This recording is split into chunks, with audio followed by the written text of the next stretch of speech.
guys. Welcome back to Into the Light, a Different Life Story, my show on YouTube and as a podcast with me, your host, Stefan Neff.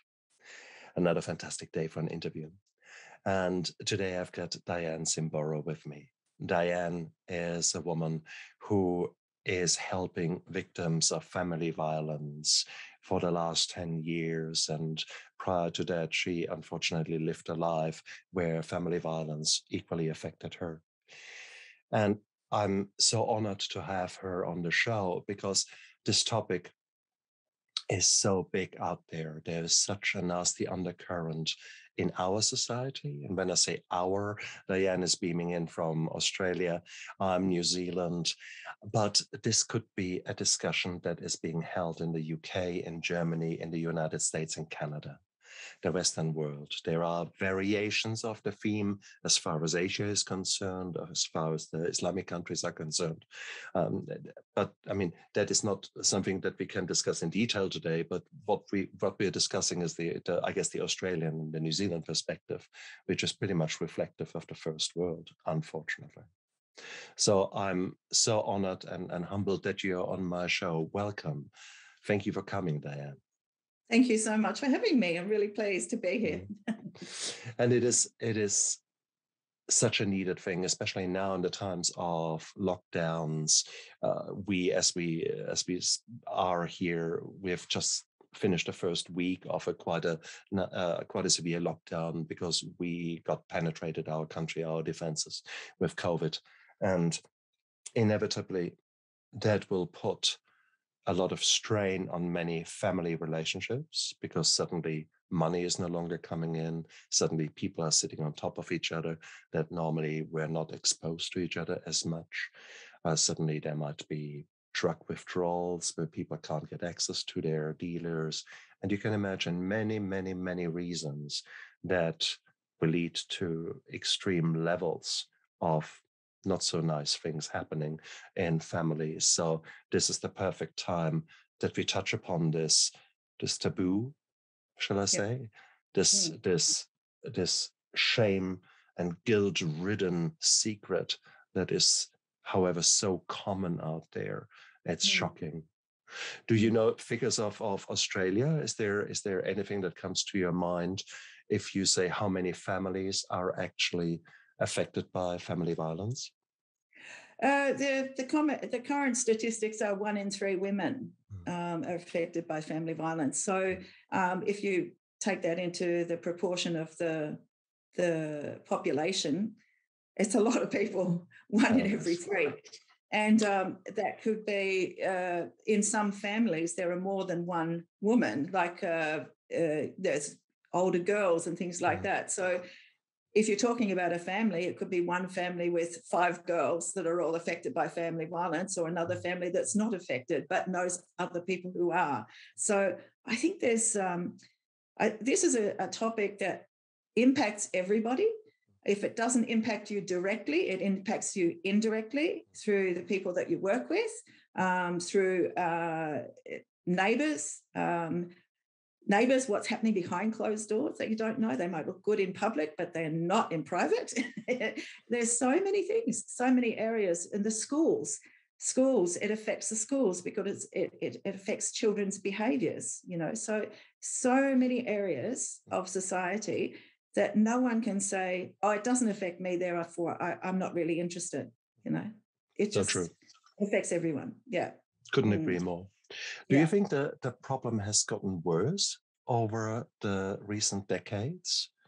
Or should we not, with Me Too and other movements, should we not have a more transparent society where essentially people are more willing to speak out? I think we have got a more transparent society, and that's why we're hearing more and more about it, because I know that when I was younger, I found out that there was one of our neighbours, who I just thought was a really wonderful woman, was being beaten on a regular basis. And there was no police support. It was considered you didn't have an escape from a marriage because women just didn't have an escape. They didn't have an option. These days they do. So there was a lot of stuff that was kept hidden, and it was considered if police ever bothered to show up, it was a domestic and they would just walk away. They thought that was the responsibility of the family. They didn't interfere with it. So I actually think, I don't know that it's increased.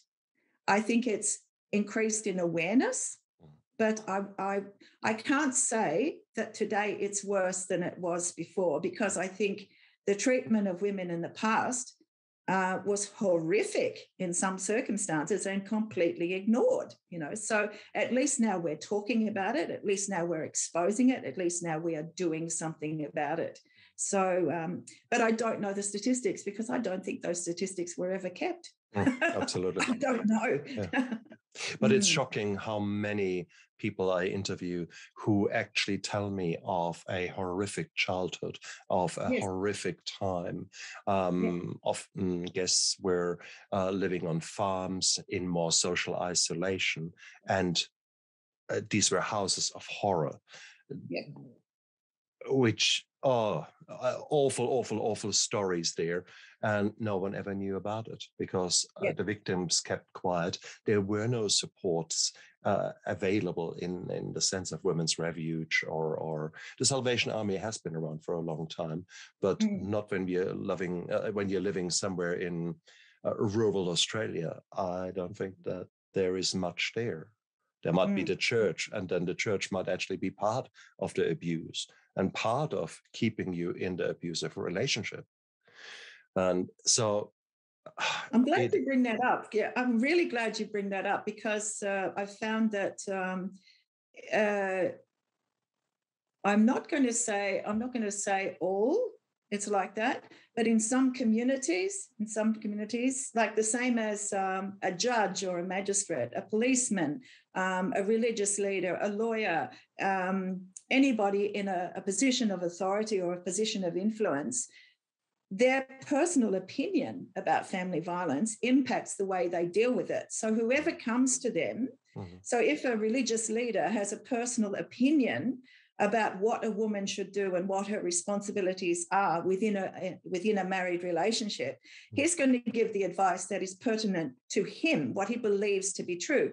Now, it may be completely off track, but that's why I believe that we need to educate all of those people in positions of authority. I met a woman from an Indian background. I've met people from many different backgrounds. I've worked in multiculturalism for a very, very long time, and my own marriage was interracial, and I've lived in many other countries around the world.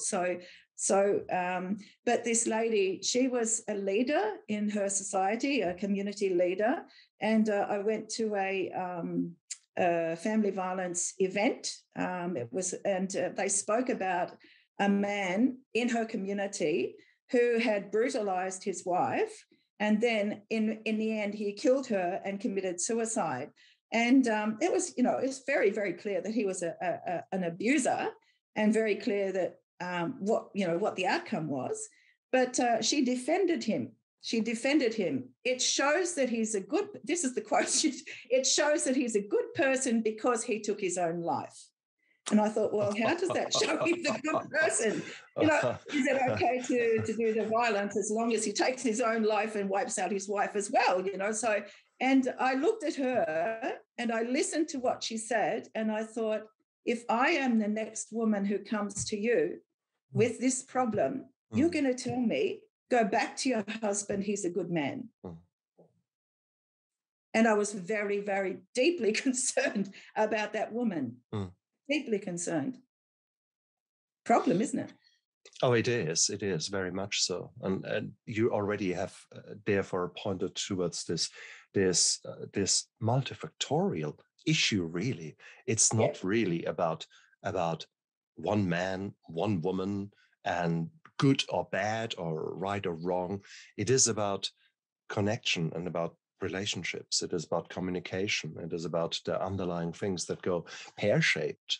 It is often about social background. And with that, the social background, I mean exposure to education and finding ways of of problem solution, finding ways of communicating that are not affected by alcohol and by negative emotions as such.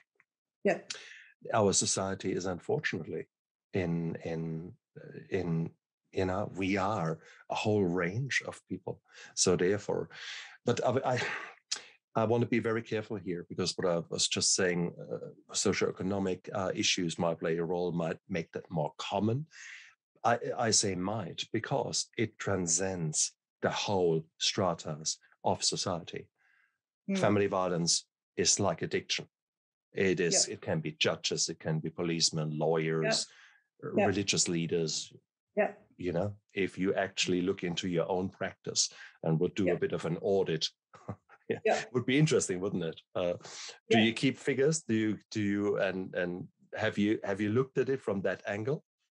I don't keep figures, but what I have found is that it really doesn't matter which socioeconomic area you come from. Family violence is everywhere. Sometimes it's well hidden in areas where there's wealth and there's power, because it's in their own interests to keep it hidden. And if there's wealth, sometimes people will remain within the relationship because there's a level of comfort and a level of escape that they can make, they don't suffer the same. I shouldn't be saying that. I can't say they don't suffer the same things, but that they suffer it in a different way. Correct. They suffer it in a different way. And there's reasons why people will keep things secret at those levels. But it's everywhere. I haven't, like some of the lawyers that I've dealt with, some of the judges that I've dealt with, some of the magistrates, some of the police that I've dealt with, they have a real issue with family violence. And that unfortunately filters through and affects the women that I work with. So I really believe that we need to educate people. There are people in workplaces who will, if there's a problem employee, if they treat other people very badly or something like that. Sometimes people, the bosses who don't want to confront the situation, actually give them a promotion to get them out of their area. So pass on the problem to somewhere else. Instead of, you can't sack people easily, right? You can't sack them, unless you have really good foundations. So sometimes those people are promoted upwards in order to get them out of your area and move them to somewhere else. So that gives them more power. So as I'm saying, there needs to be an education about how to deal with it, how to, first of all, recognize what the signs and symptoms of an abuser are, and that it's serious. Even though it might seem minor, if you recognize the signs and symptoms of an abuser, what form they take, and it's not broken arms and black eyes. It's not that. It is not that. It's much more subtle than that, And if people can understand that, if they can recognize it, they can deal with it more head on and actually do something about it. But I think a lot of people think that family violence or violence is broken limbs and black eyes. It's just not. It's not. There's so much more behind the scenes. That's why people don't know what's going on. And we need to talk about that, because it is such an important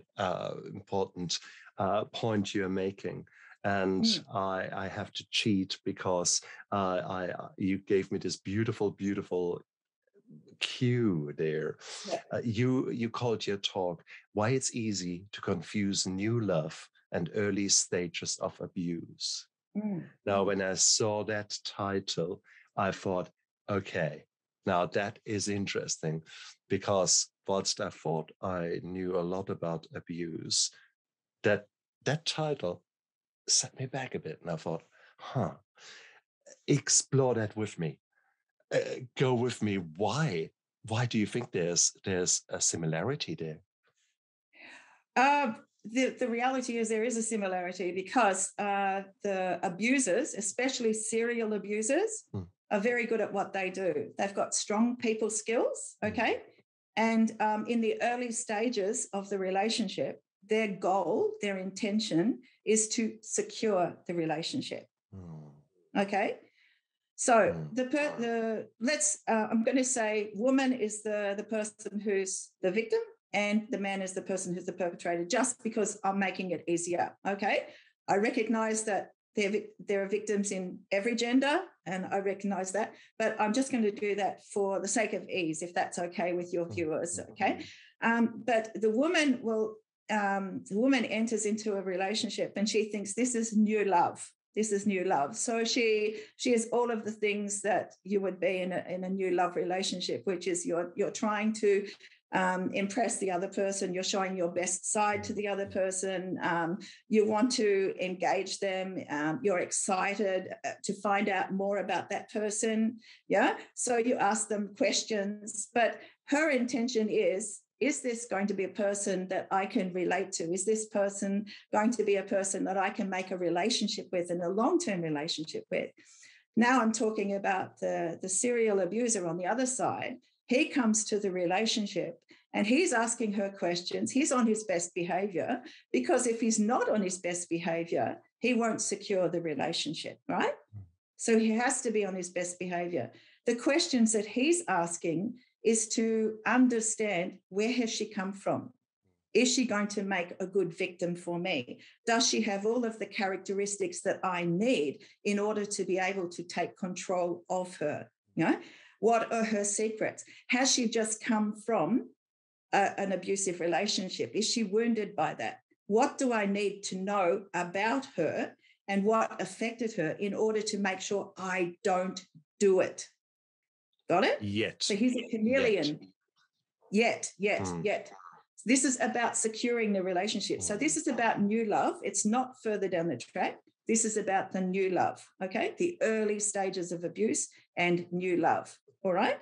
So that's the difference. The intention that both people come to the relationship with is very, very different indeed, isn't it? Yeah? Does that make sense? And with that, you're already pointing out that many abusers and perpetrators are actually masters of manipulation and masters of lying and bending the thoughts of the other persons, the beliefs of the other persons. And it is often such a strange thing when you see abuse becoming actually apparent, when it comes to the broken bones, and you think, for crying out loud, why are you not leaving? Why are you not going? Actually, there is so much more to that question than just a straightforward answer. It is, again, so many reasons. And I actually love the way that you're pointing towards the power that abusers often hold over a person, both on an emotional as well as financial and other often like a cage kind of being wrapped around these women or these men. Let's be clear about that. In a moment, we are using the women because ultimately that is the majority of victims, as we know. But I certainly know that every year about 5,000 men in Australia are raped and suffer from abuse in relationships. So we are very clear here. It goes both ways.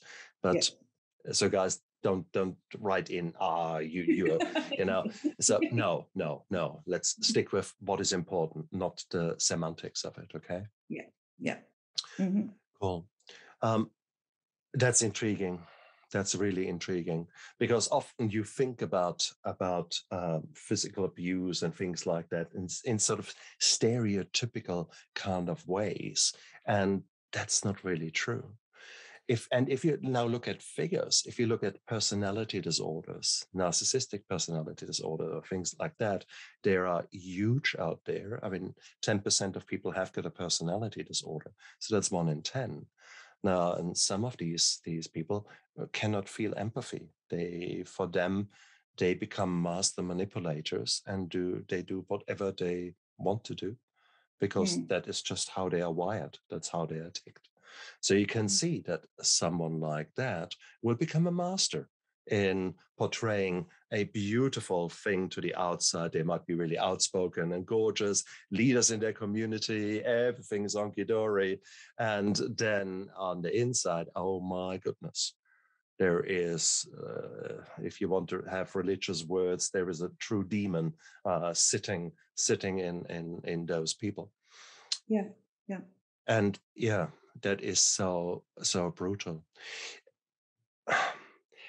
May I ask, you have developed this insight and this, you're working with these people, but most of us, we have got our own stories that lead us down this path.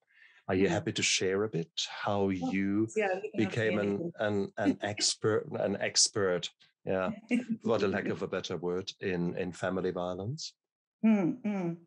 Yeah, I had a 27-year marriage. As I said, my husband was African. I started our married life in Africa, in a small country in West Africa, and where I couldn't speak the language, didn't understand the culture, stood out like a sore thumb. You know, I was the only white person in the neighborhood, you know, and people used to be absolutely they were intrigued by me, but I wasn't received with open arms, you know, because they felt uncomfortable to relate to a white person, you know, so I found it very hard to integrate, you know. May I ask which country that was? That was in Burkina Faso. Have you ever heard of it? Oh, you have? Okay. I was in Sierra Leone and in Liberia for a while. So, yes. Okay. Yeah, you know it very well. How did you end up in Burkina Faso? Because I married an African. Oh, yeah. So the marriage came first, and then you went there. It was not that you wanted to explore Africa and found Mr. Right there.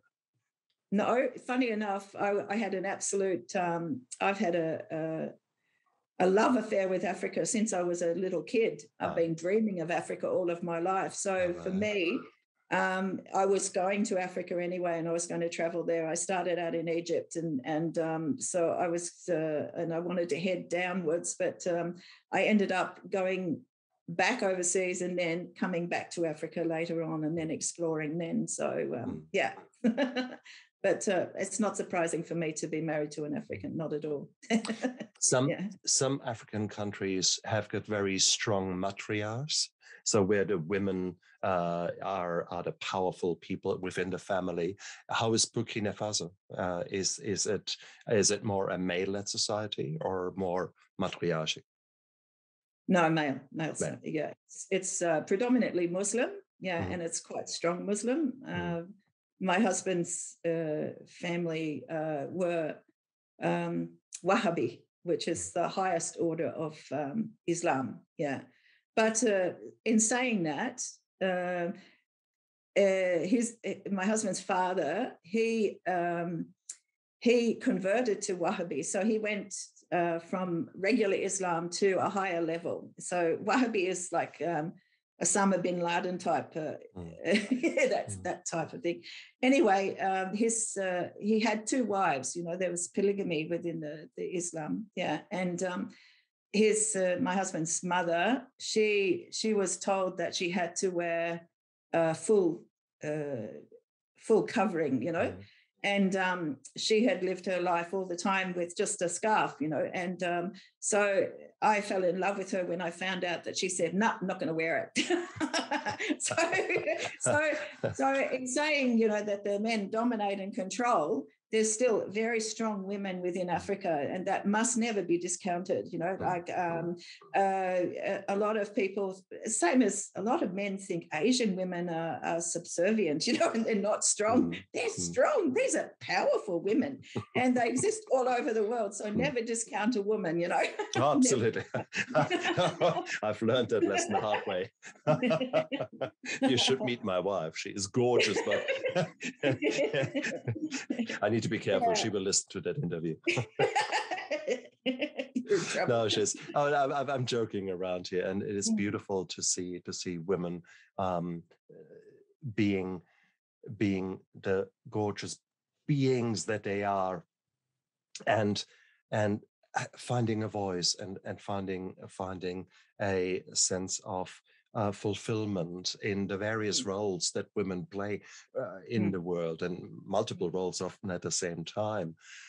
So it's gorgeous. And it's interesting. So you were there in Burkina Faso, and how long did you live there? I was only there for 13 months, in the end, because we ended up coming home for the birth of our first child. And we were just going to come home, have the birth, stay for a couple of years, earn some money, and then go back. But we never ended up going back. So, but I was lucky I came home, because I got really sick while I was there. I ended up coming home, and I didn't know I was actually ill when I came home. Not only was I fully pregnant, but I was quite ill. So if I hadn't come home, I wouldn't have come home, or I would have come home in a box, basically. So let me guess, malaria. Yeah, I think it was malaria that knocked me, because I lost 12 kilos in 8 days, and I never regained those. I never regained that.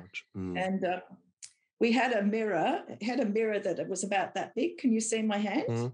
Mirror, just enough for my eye to be seen. That was it. And it was during a time when I'd lost so much weight, and my eyes apparently looked horrific, but all I could see was this little eye. I didn't notice what I looked like. I just didn't see it, but I was quite skeletal in the end. And as I had my pregnancy, I never regained that weight. The baby took all of the nutrition, and she was born healthy. I was very, very lucky, but I was very deeply concerned, because I had 4 visits to the free clinic while I was there. And the 4th visit was a bonus. And that was, the first day I went to the clinic, I was already 4 months pregnant, and the first day I went to the clinic, we were waiting outside for the clinic to open. And I heard this gut-wrenching cry, and everybody suddenly became quiet and looked in the direction of the cry. And I saw a woman bending down with her baby, splashing a mud puddle into the baby's face, trying to waken her child. And the baby had died in her arms because the free clinic had not opened in time. And it was that day that I realized, being a long way from home and being away from the level of healthcare that we enjoy in this country, I was actually afraid. And I thought, is that going to happen to me? Is that going to be me one day? So the struggles and the difficulties, same as, the anti-vaxxers here in Australia, drive me nuts, Over there, people would lay down their lives for a vaccine, to save lives, because there's so many things that kill you, So I don't have a lot of tolerance for that, because of my life experience. And plus, I'm a nurse. Well. You're talking to a doctor. You're talking to a doctor. Exactly. You're a doctor and I'm a nurse. So, no, see, I'm dangerous because I'm a doctor who loves history. So I know what I'm talking about when I talk about the past, we have forgotten these big wards with iron lungs in there due to polio. Yes. That was prior to the 50s. That is not so long ago. And now we've got people saying, oh, no, that could be dangerous. I could have a side effect. And you just think you're kidding me. You have not seen polio. You have not seen diphtheria. You have not seen all the other diseases. And now we can add COVID to it. Yes. And so, yes, please, we are both preaching to the converted. And if you guys are listening to or watching this here and you have any concerns, please just honestly talk to your doctor and talk about your concerns. If you have concerns about vaccinations, and please get a really informed view. Don't just listen to a Karen down the road or on the worse on the internet. Please not. Please not. You deserve better. You deserve more than just someone spouting off. So my little rant here, and I think we're communal rant, okay? But you're here for a different topic, so we should go back to that. Yeah. But it's important because you were there, you were truly in the, not the heart of Africa, you were on the right shoulder of Africa there. And it is a very lonesome place to be for you as a woman, being pregnant and realizing that. So I'm not surprised that you came home. Were you able to find work, or how was the situation then when your husband came to Australia? Who was the breadwinner? I was the breadwinner. But I was also the breadwinner in Africa because I started out life not as a nurse, but as a commercial artist, so I used my art skills to create a small art business when I was in Africa.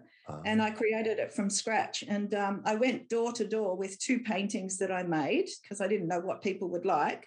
Couldn't speak the language. I just showed people the pictures. I was by myself, by the way, Stefan. I was by myself. And I sold one picture and that was it. But what I did was I got feedback from people about what they wanted. And then I created what they wanted. And so I created a good business. And so I created a successful business in 12 months. People actually started coming to me rather than me going to them, and I would work up to 20 hours a day doing these little cards, the designs that I made. And my husband couldn't help me with that because he wasn't an artist and he'd just nick off. So I was the one who was doing all of that. And I remember all we had was the luxury that I had was an electric fan. I insisted that we buy an electric fan. And sometimes it was 43 degrees night and day in the worst of the heat, in the hot season. And so I had to work on these little cards and it was very, very hot. So I didn't want to melt. So what I used to do was get a T-shirt, dip it in a bowl of cold water, put the T-shirt on and sit in front of the fan. And I would do that regularly during the day in order to keep my temperature down.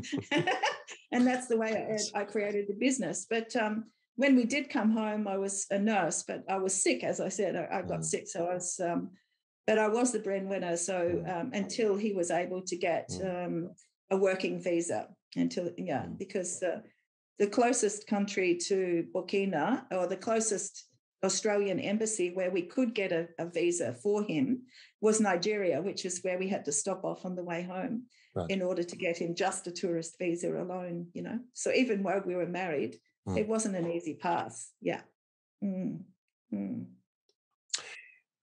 Was at that time your relationship still strong?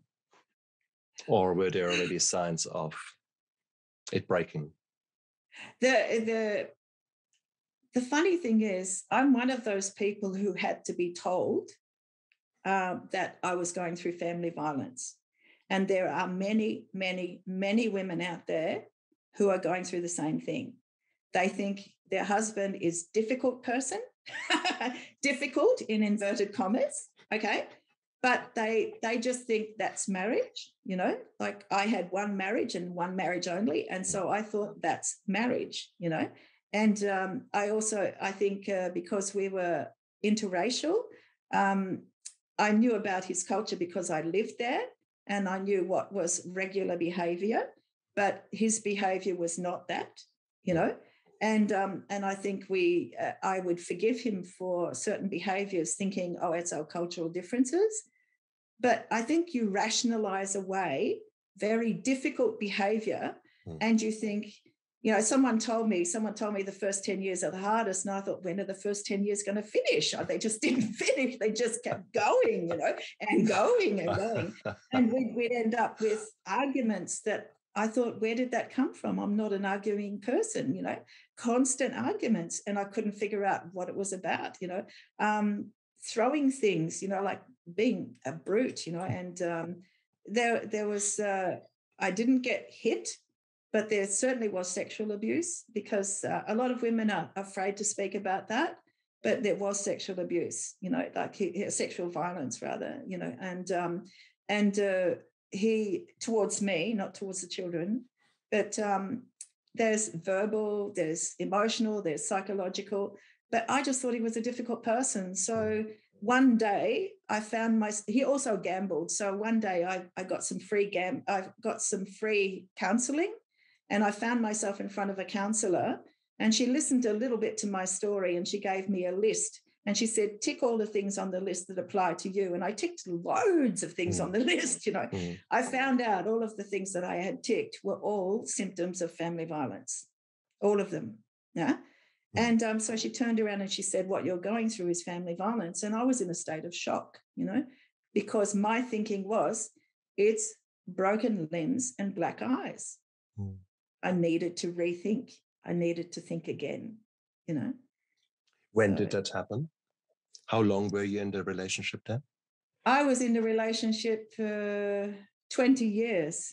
I will say 19 years, 19 years at that stage, because it was 1 year before I actually left the relationship that I discovered that.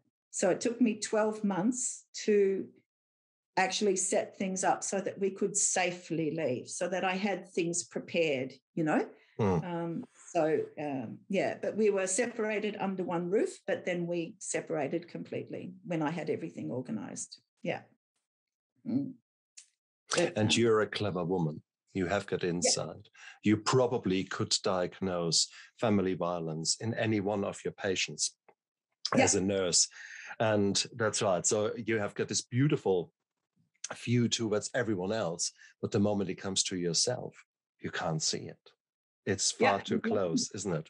You're blind to what's going on, because you in a married relationship, like as soon as you attach love to your observational skills, everything goes west.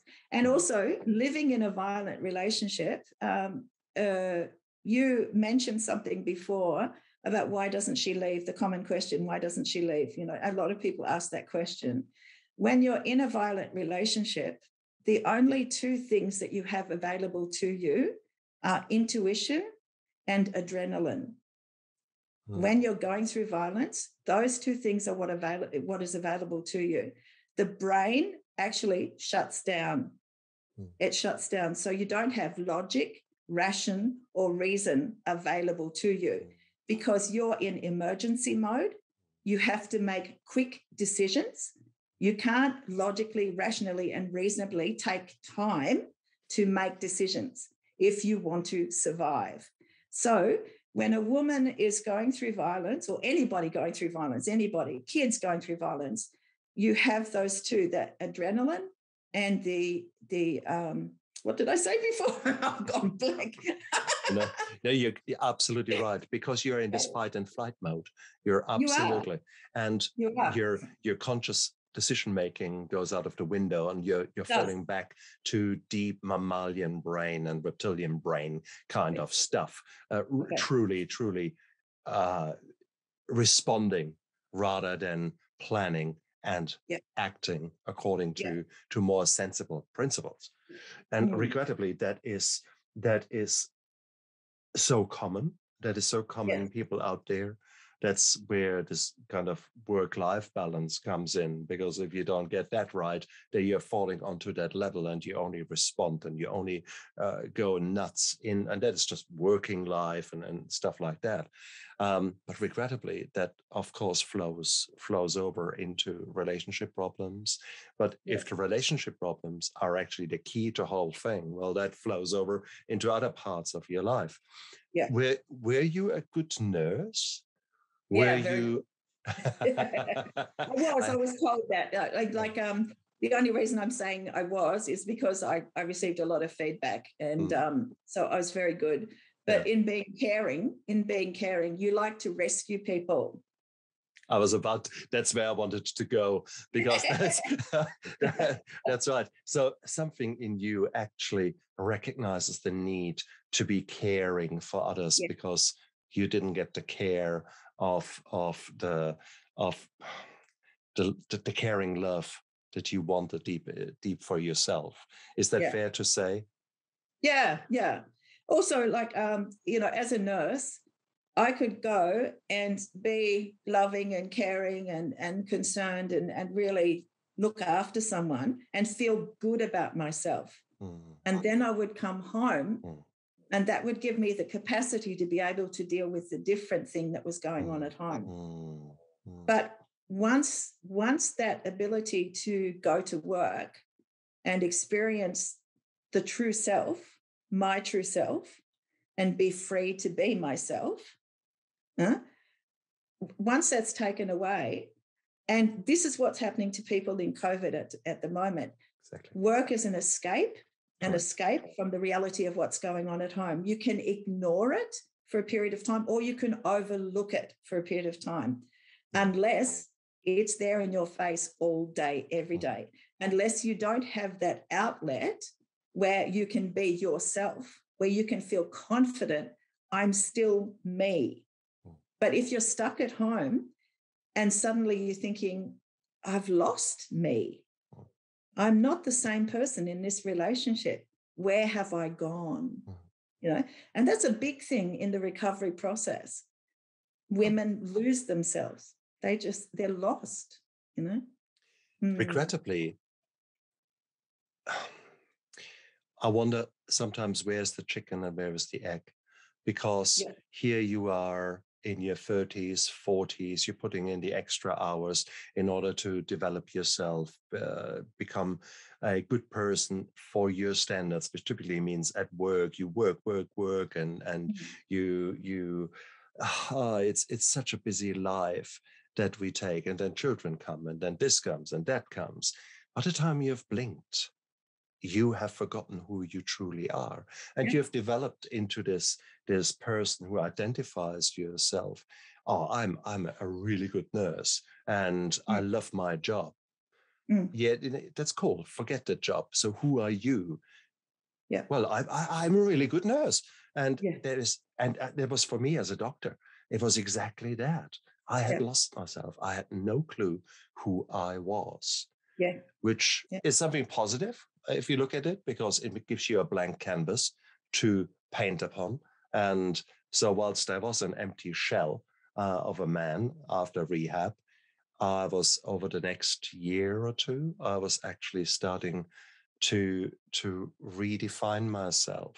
And I had a vision of someone new and someone I could much more live with and love than the man I was prior to rehab. And I guess that is out there. So many of us have lost ourselves. If there's that's such a common thing I hear, completely unrelated to family violence. So guys, I guess what I'm saying is you're already on a back foot. If then family violence comes on top of that, you've got no chance. So it is hard. Yeah, yeah. Oh, so here you were, 20 years into this marriage, and suddenly someone pulled actually the blinkers away from your face, and you suddenly had the insight, damn, okay, I live in an abusive relationship, essentially. How old was your daughter then? My two daughters were sometimes I think my memory is vague, but I know that they were, I know that my eldest daughter was, the year that we left, she was in her final year of VCA and the other one was in year 10. So like the separation happened. The 15, 17, thereabouts. Yeah. So that was their age. And how did they respond to that? Because that's often a huge concern for women, that they think, no, I just stay with him a little bit longer because of the children, because of I need to give them some kind of stable environment, or whatever ludicrous that statement is, because it's anything but stable often enough. Yeah. One of the decision makers for me absolutely leaving was that his violence, like him throwing things past our head, it started to affect the children. So he would argue with the kids. He would argue with the kids all the time. Like it was, and he would just really be dominating and domineering. But when he started throwing things just past their head, and really being threatening, that was like the final straw for me, like, and a lot of women out there, anybody who's going through abuse, anybody, when you're going through it, it's like, what happens to me is okay. It's what happens to other people that I care about. So you actually lose yourself. And I was very disturbed to discover later on, when I finally got my brain back and it started functioning properly, that actually I had discounted what was happening to me, as long as I thought the kids were okay. And isn't that sad that it has to happen to your children before it becomes something serious that you need to address? I just think that's sad,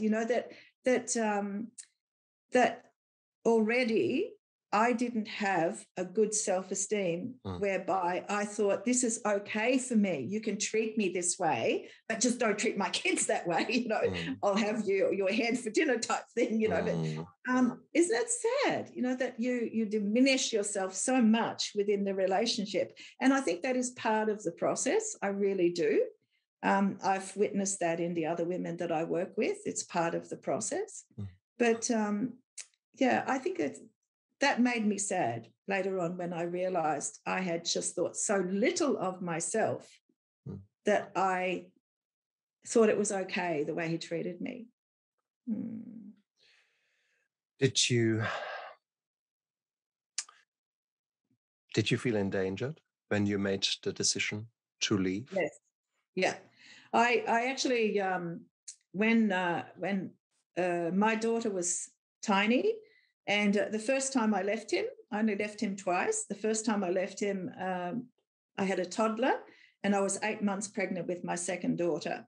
And I left him because we felt unsafe, and I took the kids and just left. And I only stayed away one day because he came and he found me because I went to my parents, and he came and he took me aside in the room and said, if you don't come back, I'm going to take our eldest daughter, And so I went back to him because I wanted to be able to keep my daughter, And the look in his eyes made me understand that he was going to fulfill what he was threatening. And I just didn't want to do that. So I went back. But that was the first time I left him because we felt unsafe. The second time, also because I was unsafe, and because I could see this was never going to get better. I could hold on, and I could give, I could love, I could try and fix him, but he was never going to be fixed. This was, and once you come to the awareness that you can't stay within the relationship, because if you stay, he doesn't have any reason to change. There's no need for him to change, because what he's doing is working. It's not working for you, but it's working for him.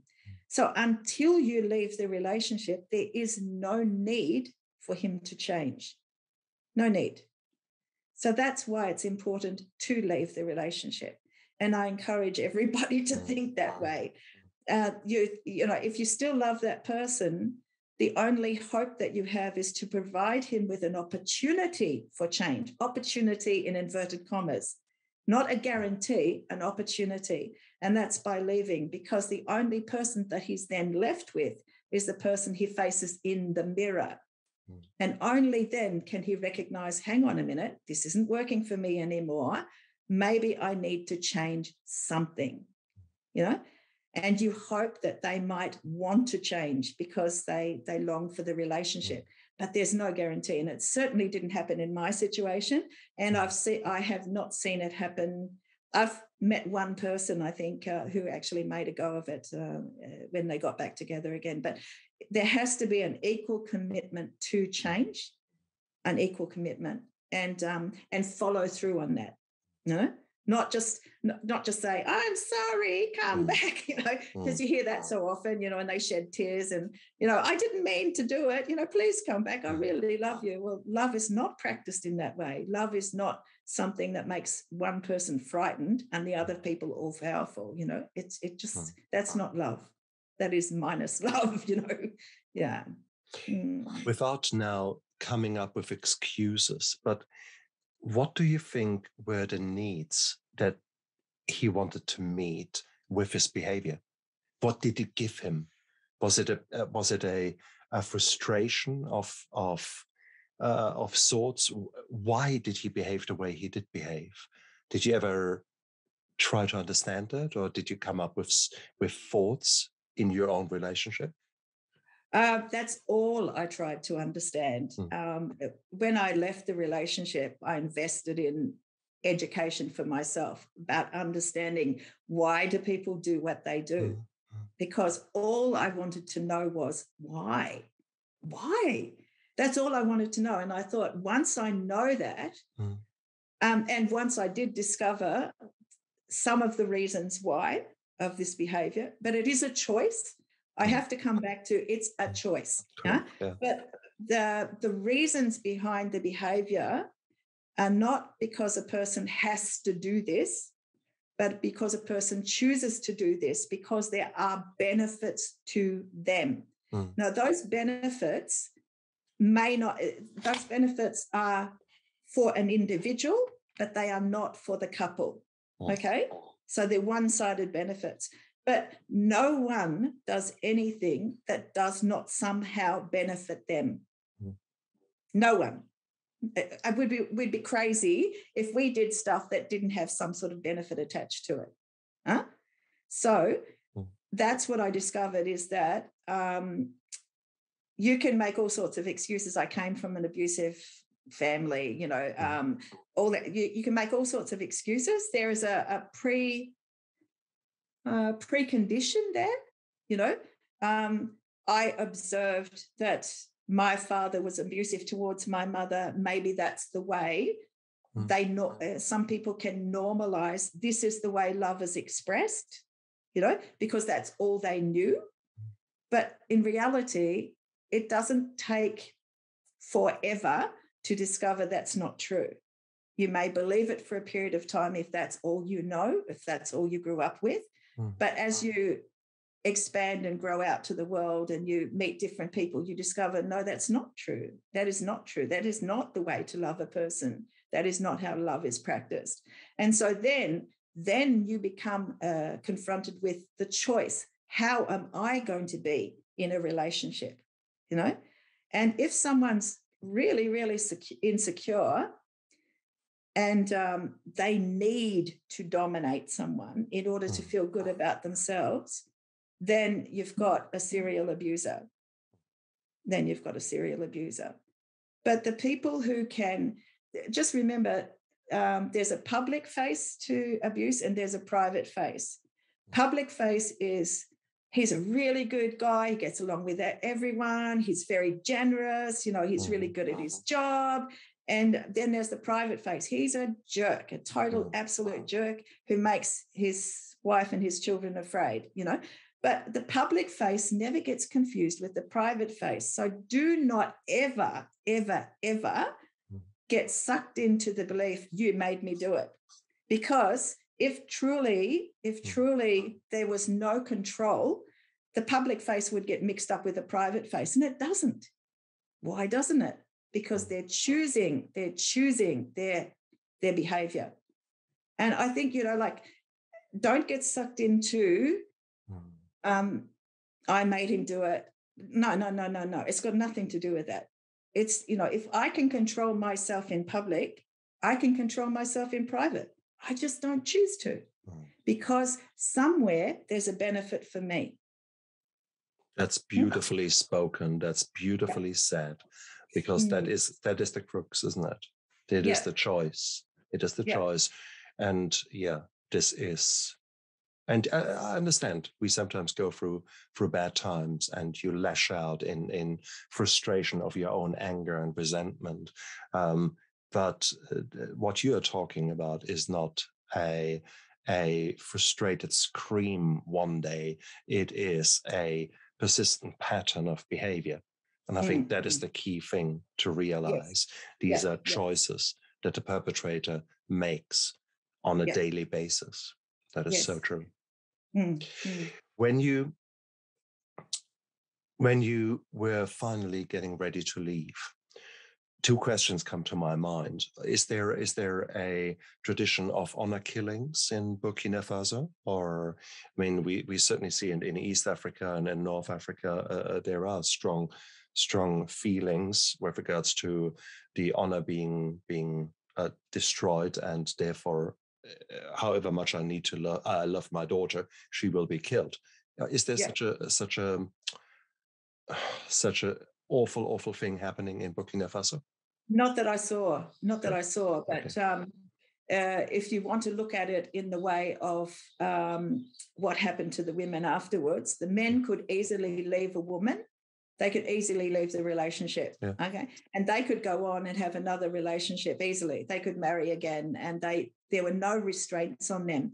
But the woman they left behind was shamed, was an outcast of society, could not get another relationship, was often stuck with the children, or lost the children because the children might go with the father.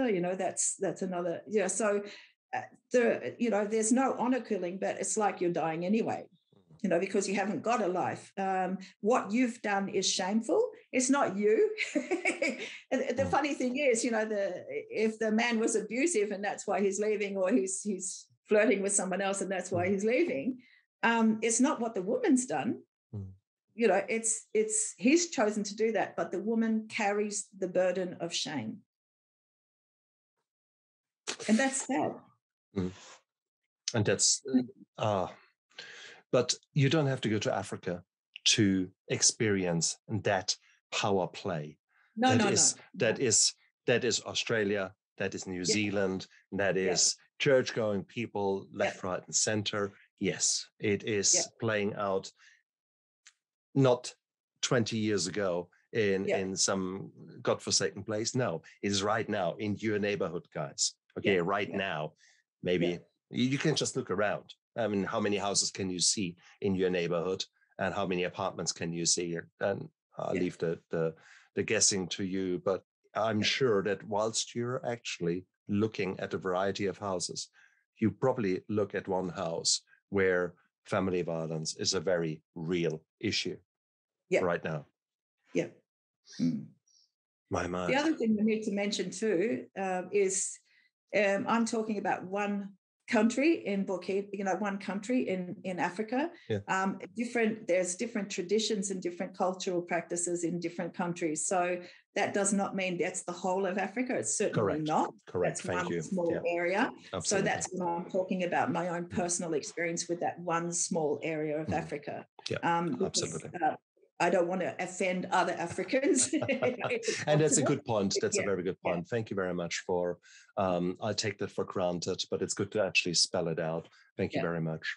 When you were ready to leave, who did you approach for help? Did you approach anyone for help, or did you do it all yourself? Really interestingly, I was secretive about stuff. I had the counsellor, and so I finally understood that I was going through family violence. Okay.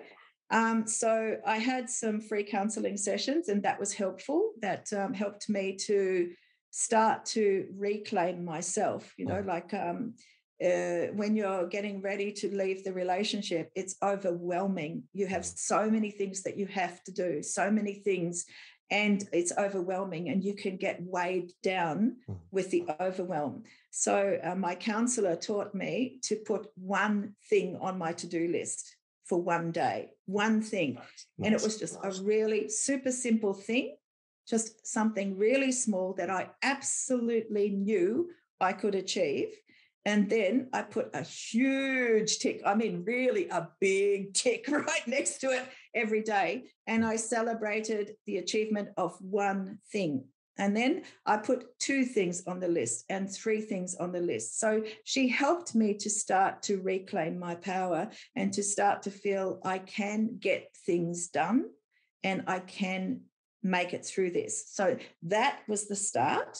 The other thing that you need to know is that my back went bust. I hurt my back, and my back was so bad that I couldn't even dress myself. My children had to dress me. I couldn't, I could only sit for 10 minutes. I could lay down for 10 minutes. I could walk for 10 minutes, nothing else. I was in a really bad way. That was 12 months before I left. Okay. And so my job as a nurse disappeared and I had to try and find something else. So I was working 3 days a week in a job that, interestingly, what I found when I had to get a job, I had to have a secure job in order to be able to leave. So I had a back injury and I needed to find a job that I could accommodate my physical needs in order to be able to leave. Otherwise, I couldn't leave. There was nowhere I could go or what I could do. So what I did, and I want people out there who don't know how they can go about leaving, what I did was I looked at my physical limitations. Instead of thinking, I can't do this, what I thought was, okay, these are my physical limitations. I need a job that I can sit for 10 minutes, I can stand for 10 minutes, I can walk for 10 minutes. So I need something that incorporates those things. I also needed a company car, because I needed to be able to get around. I handed everything over to my husband, so I needed to have transport, So then it was so funny, Stefan, you'll die with when I was looking for this job, I knew what I needed to have within that job, what I needed. So what I did was I looked in the newspaper for vacant jobs, and there was this thing, that's how big the ad was. Seriously, I don't even know how I saw it. And it was a job doing hearing tests in heavy industry. And I sat for 10 minutes, I stood for 10 minutes, I walked for 10 minutes. And I got my company car. My company car was a company truck. It was a 3-ton truck, which was a mobile testing booth. And I thought that was really hilarious because I had my company car type thing. But what I found was I got what I needed because I found out that actually sitting down into a car hurt my back. Stepping up into the truck was actually better for my back. So I got everything I needed, and so I secured this job, and it was in the job that I explained what I was going through, why I had changed my job, and my boss was the best boss, and I said, look, can I get a loan of $1,000 to pay for the bond for the rental place, because I need to move out. What I'm going through is family violence. She did that. She gave me the money that I needed, and she just took it very slowly out of my salary so that I could manage that. Some of the factories that I worked at, they were food production. People heard, she spread the news and people heard, and they gave me boxes of stuff that we used when we left, that kept us going for ages. People provided us. We left with 2 beds for 3 people and a computer. And that was basically it. That's what we left with. I left everything at home, including the car and everything like that. And when people heard about that, they provided us with furniture. It's only when you actually speak up, when you actually expose what it is that you're going through and you're brave enough to expose it, that people have the opportunity to help you.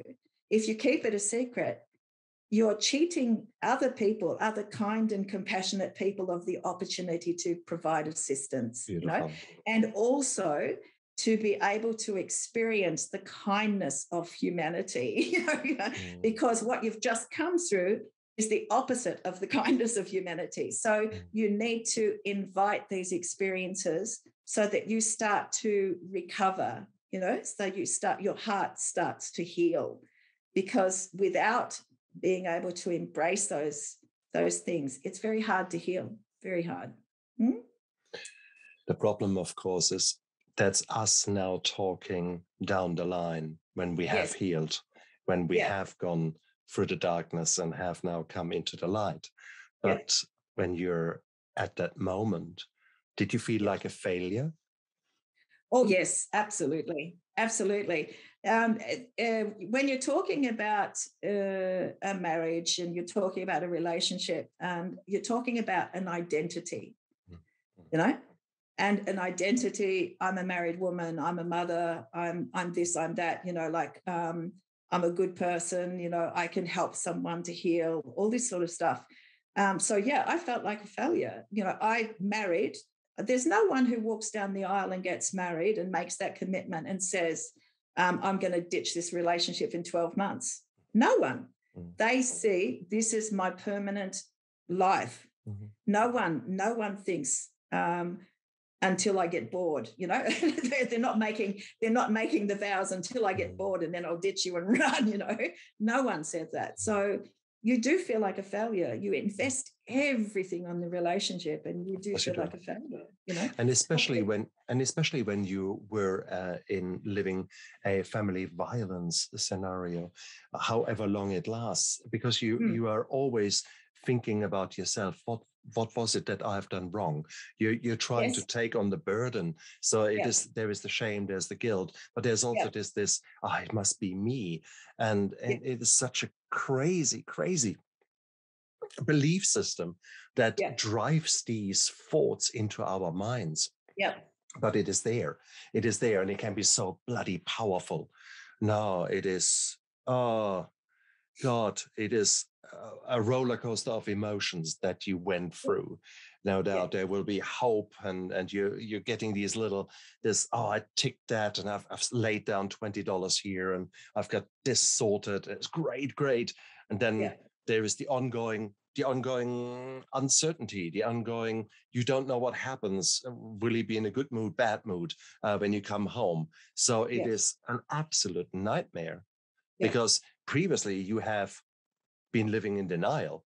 Now you're living in the very present that you actually feel every single thing. This is harsh.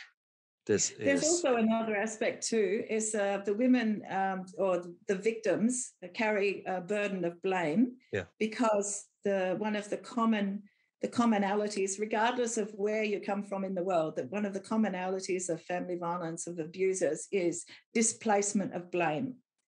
You made me do it. Absolutely. It's got nothing to do with me. If you hadn't done this, I wouldn't have had to do that, and this is the public and private face again. But so, of course, after a period of time, you are conditioned. You are conditioned, like if it happens often enough, you're conditioned to start to believe, oh, hang on, it must be me, because he keeps blaming me. Or you do it because you think that's the only thing I have control over, my behavior.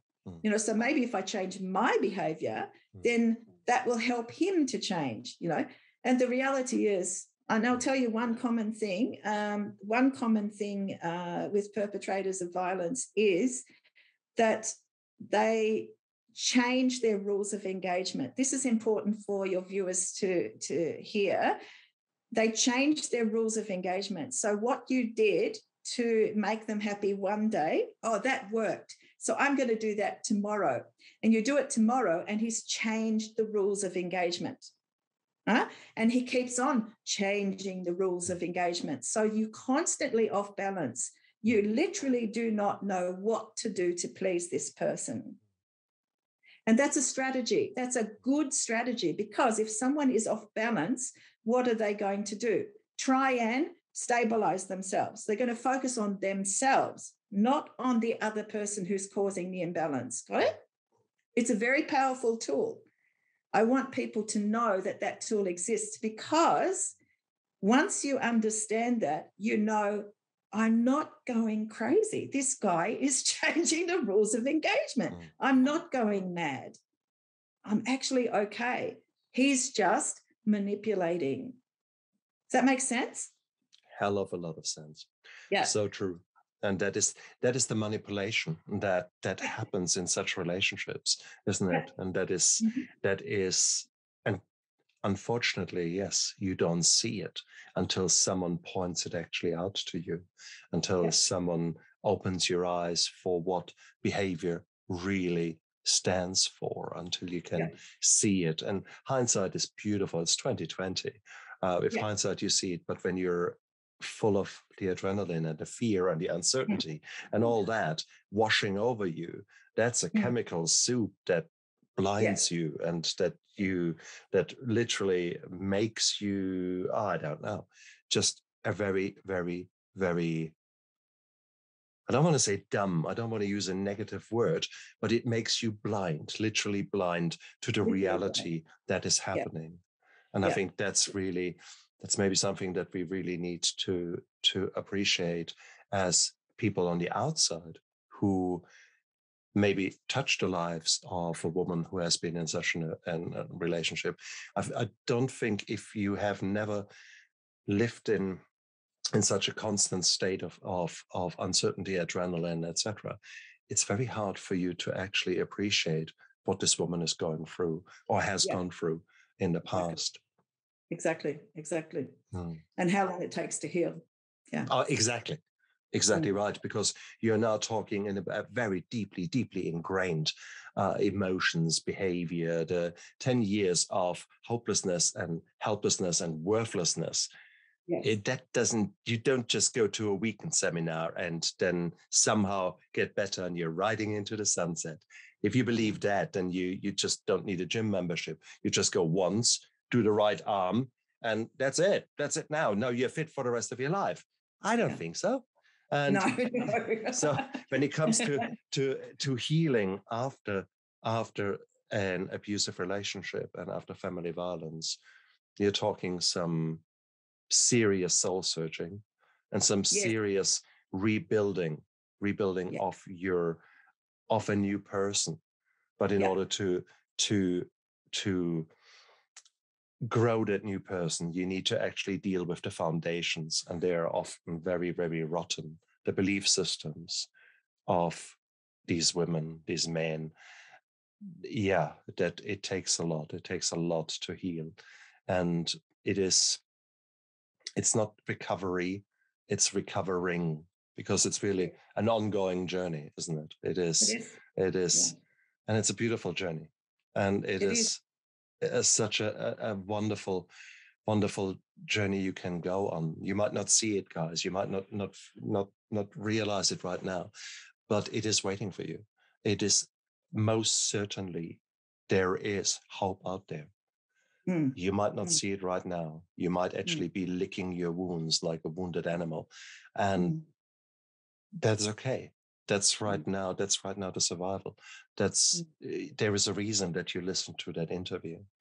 And that is, in actual fact, you have already taken action. You actually found this channel, you actually found my show, and you found that interview and you listened to it. That is, you have taken action. So I want to send you a huge hug out there, okay? A huge bout of energy, because you have done it. So now maybe the next option is that you seek maybe further help. And help might not be far away. It could be a simple visit to your family doctor, your GP. And GPs see that all the time. And the only thing you need to say is, can I have an honest word? And that's all it takes. That's all it takes. And you might be amazed what resources there are for you out there. You don't know it because you have never looked for them. You're not really sure. But the moment you open yourself up to someone like that, like a GP, you start really a journey of recovery there. It's a long journey, no doubt, but it is there. I would like to say one thing. I mean, right now with COVID, there will be families which are pushed to the brink and maybe into deep violence. If you have got the feeling you really need to seek help, and your perpetrator, your husband, spouse, it might be a family member who is controlling you, basically holds you hostage, there is a thing called appendicitis. Appendicitis starts with you feeling sick, generally unwell, feel a bit nauseous, so you can go to the toilet, make a few retching sounds, and say, I'm not feeling right. Then give it a few hours. And after a few hours, what will happen is the pain will get worse and it moves sort of from the belly button and it moves towards the right lower tummy. Okay. So the right lower tummy. And that is where the appendix is. And that is actually a medical emergency. And the pain can be so much that it bends you over. And if you now start actually complaining more about pain, I think that's my appendix, and actually say I'm getting really sick, then there is a very fair chance that you might be brought to the hospital, which is how an appendicitis is being treated. So you suddenly have got an excuse, and you are now in the emergency department. And many emergency departments have got systems in place that can help you. For example, in one of the hospitals here I worked, they had little urine collection things, and they said, please write your name on the top of the thing and just leave it here. And if you're suffering from family violence, please use the red marker and write your name on top of there. So there are actually, the nurses in an emergency department are typically very cued up to that. So if you feel trapped and if you don't know how to get out, this might be just that little move that can save your life. So please think about the appendicitis, feeling yucky in the tummy and then pain going into the right lower tummy. And don't take no for an answer, see the emergency department and therefore find a way out. There's so much. Great advice. Thank you for that. It's great advice. No, it's you need to have something to get out, and that is something to keep in mind. This is something that is a real medical emergency that gets you into the hand of safety. So that's really wonderful. Dianne, you did. I'm very humbled that you answered all these questions and some quite confronting questions. Please forgive me if I was too direct at times, but we need to speak about that openly and honestly. And this is not a taboo. This is something that happens all around us, and we need to open up these curtains and let sun in, and only then can we make a difference in our society. Only Absolutely. Then can we heal, can we help those who have been in trouble speak up, get out, and start healing. And it is the most beautiful journey. We are all broken people. We are all imperfect. We are perfectly imperfect. And that's okay. You don't need to be ashamed. We all have got mental health problems, for crying out loud. There is not anyone I work with in the hospital who has not a few screws loose or lost a few marbles. Okay, that is part and parcel of being human. Yes. So, so honestly, whatever you have gone through, it's okay. That was the past, but the past does not equal the future. You can change. You can be that new person you deserve to be, but you need to take action. You can't just dream and sit there and think, one day, one day will never happen. But if you actually, like Dianne, take small steps, and I found that so important, that message. Let someone help you to find your direction. Where do you need to go? And then take small, finite steps, but every day take these steps. Don't stop, just keep going. And you have no idea where that will lead you. Chances are into a much better world in which you are a very different person, a person who looks in the mirror and has a smile on his or her face. And that's a beautiful thing to happen. Absolutely. Dianne, if any closing remarks, any closing comments, we've touched upon so many aspects of family violence, and it's really, really beautiful, and I'm very grateful for that. The only closing comments I would make is that to the women who are going through this, you are not alone. You may think that you are the only person who is experiencing this very personal attack. I worked with women in a support group, many women, more than hundreds of women who came through the support group. And the people who came into the support group at first thought that everybody else's story was not like mine. And then as they started listening, they found out there were commonalities in our stories. And perpetrators of violence use the same strategies. These strategies are universal. It doesn't matter where you come from in the world. And they use these strategies. So you are not alone. Anybody out there, you are not alone. It is not just your story. It is a story that is shared by so many women. And by being able to reach out to trusted people, not everybody, to trusted individuals and speak your truth and see how they react and respond. Don't stay with someone who judges you. Move on. Find a good counselor, someone who you relate to, but find the person who will listen to you and honor your journey and really honestly provide a form of assistance and support. But shop around, always shop around, observe and see how people react and respond. But you are not alone. That's the most important message that I can give today. Yeah. Dianne, if anyone says, wow, okay, this Dianne woman is really quite a power to be reckoned with, and they want to get in touch with you, how can they do that? I'm going to send my email to you and contact details so that they can get in touch through you. Is that okay? Absolutely. Yeah. Guys, look down there. By the time you listen to this interview, I've got all the details. So look down there into the description of the podcast and of the video. So you will find it there to go straight there. And whilst you're looking down there, there's that little subscribe button.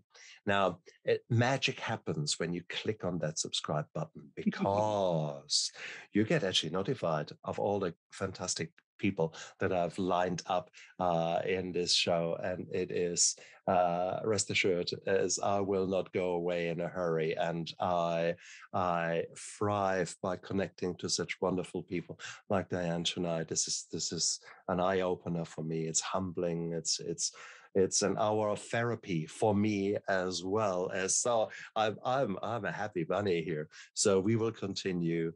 I will bring on some amazing guests. And if you press the subscribe button, then hey, pronto, you actually know who is coming onto the show and what is just being published out there. So, but coming back to Dianne, thank you so much. I'm so grateful that you came onto my show. This was a beautiful, beautiful experience. Thank you so much for giving me the opportunity because, as you said, this message, this topic needs discussing, and we need to discuss it openly and honestly. So having the opportunity to do that and to share my story I'm really honored by that opportunity. Thank you so much. Appreciate it. Absolute pleasure. And you guys out there, look after yourself. Make this world a little bit better and address one little little baby step in the right direction. Look after yourself. Bye. Thank you. Bye.